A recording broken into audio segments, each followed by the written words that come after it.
Okay, so today I want to offer some reflections about group work and how that really helps with healing childhood trauma, be that boarding school syndrome or some other thing which happened to you as a child. So, enjoy. Okay, so last week I had a conversation, my second conversation on my podcast with Nick Duffell, and we were talking about the importance of group work. So one of the things that he does is twice a year he runs groups for men and women, and we were talking about the work he was doing around that. So I thought that will go live on Friday. So I thought today I'd just give some thoughts and reflections about how important group work is. So as some of you know, I've been running a men's circle for ex-boarders. Originally it was for men, but gradually it morphed into a circle just for men. And I have found it so powerful, and I've also found it watching other men reflect back on their experience of it.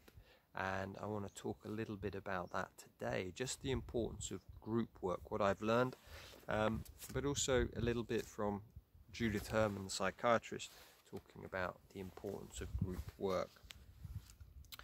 So I think one of the most important things that I've learned about group work is the importance of not only sharing our own story, because one of the things we learned, as certainly boarding school survivors, is George Orwell talks about this, the idea of not grassing up. So we don't speak up. There's certain things we can share, but most things, emotions or abuse or what's happening, bullying, we don't speak up because, that's the unwritten rule of these schools is you do not grasp, you do not speak up. The consequences for that is basically being ostracized. And because your parents aren't around, that's basically the end of the world. So it's kind of an unwritten rule, you do not share what's happened to you. So part of the healing of a circle is that you suddenly hear the other people's stories. You share for the first time your story, but what I've noticed over the years is that the people get the most benefit from hearing someone else's reflections. And there's a few things to touch on there. One is that they thought they were all alone. Oh my God, I wasn't the only one who was sexually abused. I told one of my friends in my 30s about what happened to me with the chaplain at my boarding school being sexually abused, and he said the same thing happened to me.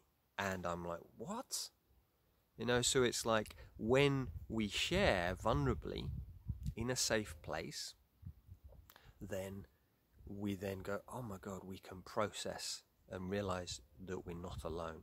One of the other beliefs is that there's something wrong with me. It's just me. And, hearing one story of a boy who lost their father at boarding school, and it was an open dormitory, and you didn't talk about it, you didn't share home with the school, so he held it in, and he said years later he realized that another boy in the dormitory lost his father at the same time, but because you didn't speak up, and the opportunity for them to grieve together, to support each other, but there wasn't that opportunity. Imagine how heartbreaking. You've lost your parent, but you're not allowed to grieve them. And this happened in my school with people on year below me. They lost their mother, never talked about it again, never connected, grieved, or it was like pushed under the carpet. So I think that's one of the important things of a group, is to actually be able to share, and then to hear other people's stories reflected back to you. And I think the next level to that is that some of the things you've forgotten, we dissociate, as Joy Shavrin says, ABCD, we dissociate from our experiences at boarding school and the feeling. So to hear someone else's story, you're like, oh my God, I'd forgotten about the food, that you had a different language, or that you had, you know, different ways of being, like fagging or something. You're like, oh my God, forgotten. So it reawakens something within us.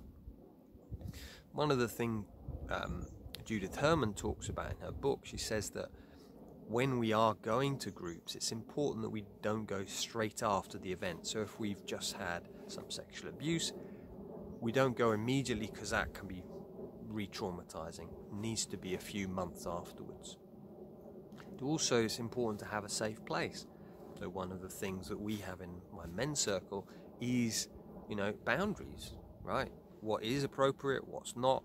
So we have that safe container, you know. We don't share what someone else has said, you know. That stays within the container, you know. So you have those, and, you know, something like that, it's that safety. When we have that safety in it, it's like, oh, yeah.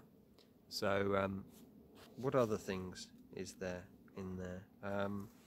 Yeah, so quoting from Judith Herman a little bit, she says, groups have proved invaluable for survivors of extreme situations, including combat, rape, political persecution, battering, and childhood abuse.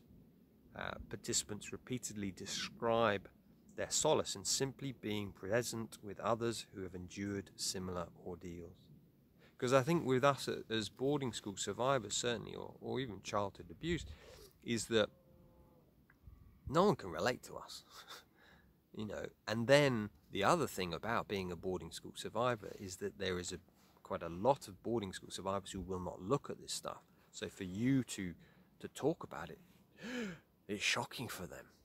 And therefore, if you're in a group where you can actually talk and others are willing to talk, suddenly it's like, it's the first time sometimes in our lives that we're able to do that.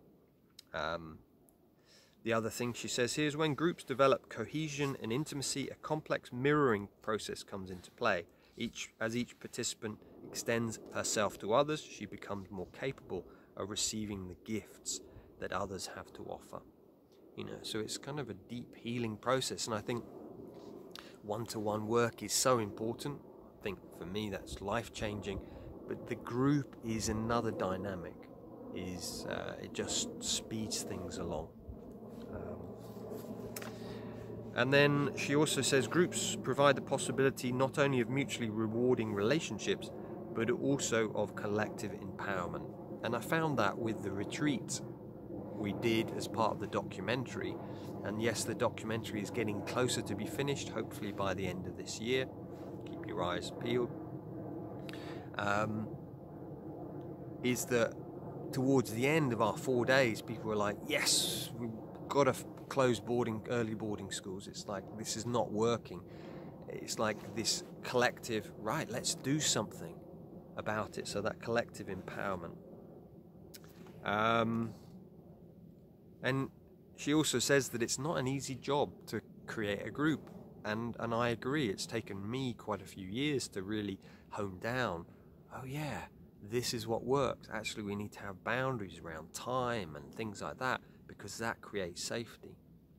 You know, and obviously Nick Duffell has been running the boarding school survivors workshops, I think 1989, 1990, so they keep modifying and doing it, changing things.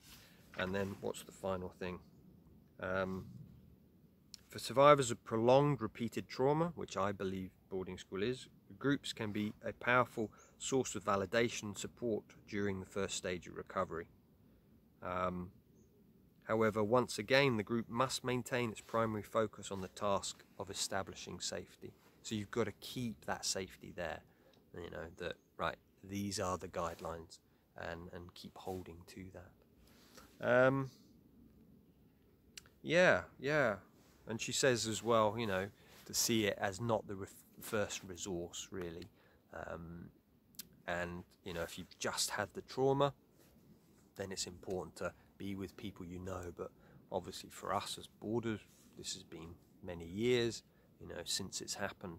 You know, this process of being in a group is so healing and so powerful. So my episode with Nick Duffell will go live on Friday, and he's running workshops for men at, I think it's the 22nd, 23rd of September, and then there's another one, I think, in November, and then the female one, so that's just for men, the one in September, and then the October, beginning of October, that then is the one just for women. So yeah, I think I haven't personally been, but I know so many of my clients, so many from the men's circle who have, and they think it's fantastic. And you know, a lot of my own healing was in a group in the monastery, and just being in that community, it makes such a difference. So yeah, we don't have to do it alone anymore, and I think that's a key wound of childhood trauma, is we try and do everything on our own, and you know, actually we don't need to do that anymore. We can get support, and we can be in a group. So I'll put the link into the description for Nick's workshops, and yeah, any questions, any comments, please do let me know. And yeah, been wanting to talk a little bit about mirror neurons as well, which links into that, but I've got to do a bit more research into that, and hopefully next week. So blessings. Thank you.